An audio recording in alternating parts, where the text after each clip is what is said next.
Good day everyone! Welcome back to Math A YouTube channel. In this channel, we're going to discuss different topics in mathematics. Our lesson for today is about factoring polynomials, particularly a perfect square trinomial.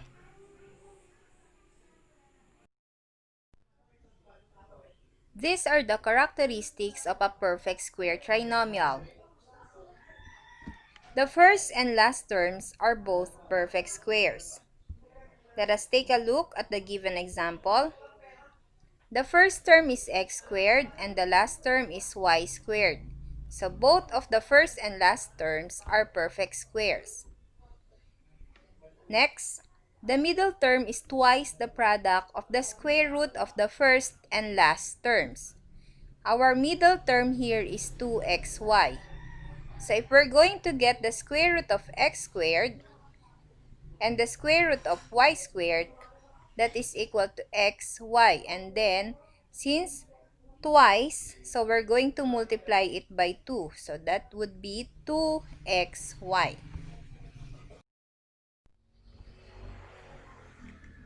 Let us take a look at this example. X squared plus 14x plus 49. So identify muna natin kung siya ba ay isang perfect square trinomial. So first, consider the first and last term. X squared and 49 should be both perfect square. So get the square root of x squared, that is equal to x. The square root of 49 is equal to 7. And the middle term should be twice the product of the square root of the first term and the last term. So 2 times x is 2x, and 2x times 7 is equal to 14x. So meaning, this is a perfect square trinomial. So in getting the factors of the perfect square trinomial, we have to consider these two steps. First, get the square root of the first and last terms, and then list down the square root as the sum or difference of two terms, as the case may be.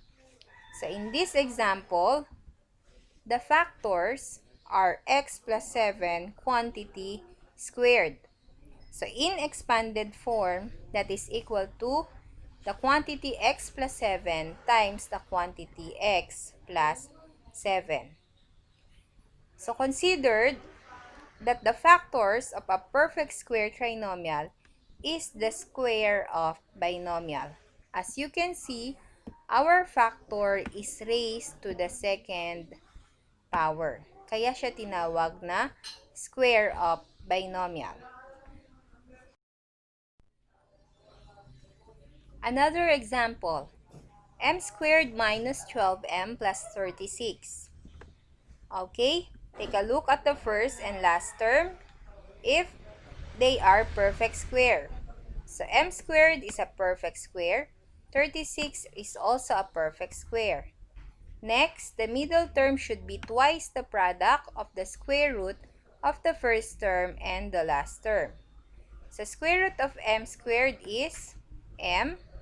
Square root of 36 is 6. So 6 times m is equal to 6m times 2 is equal to 12m. So this is a perfect square trinomial. So following the steps, get the square root of the first and last terms, and then list down the square root as the sum or difference of two terms. So the final factor is m minus 6 quantity squared. In expanded form, that is the quantity m minus 6 times the quantity m minus 6. So our operation is subtraction since the middle term is negative. Another example, 25a squared plus 10a plus 1. Okay, let us take a look at the first and last terms if they are perfect square. So 25a squared is a perfect square, and the square root of 25a squared is 5a. The last term is equal to 1. And the square root of 1 is equal to 1. So let us multiply the first and last term twice. 5a times 1 is 5a times 2 is equal to 10a. So this is a perfect square trinomial. So following the steps, the factor is equal to 5a plus 1 quantity squared. In expanded form, we have the quantity 5a plus 1 times the quantity 5a plus 1. So our operation is plus since the middle term is positive. Last example, 9b squared minus 24b plus 16. 9b squared is a perfect square, and the square root of 9b squared is equal to 3b. Next, 16 is also a perfect square, and the square root of 16 is equal to 4. So let us multiply 3b times 4 is equal to 12b times 2 is equal to 24b. So this trinomial is a perfect square trinomial. Okay, getting the square root of the first and last terms and listing down the square root as the sum or difference of two terms, our factor is equal to 3b minus 4 quantity squared. In expanded form, we have the quantity 3b minus 4 times the quantity 3b minus 4.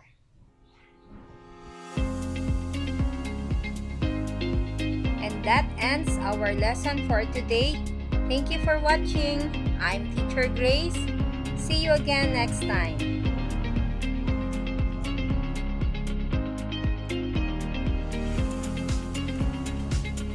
Please like and subscribe.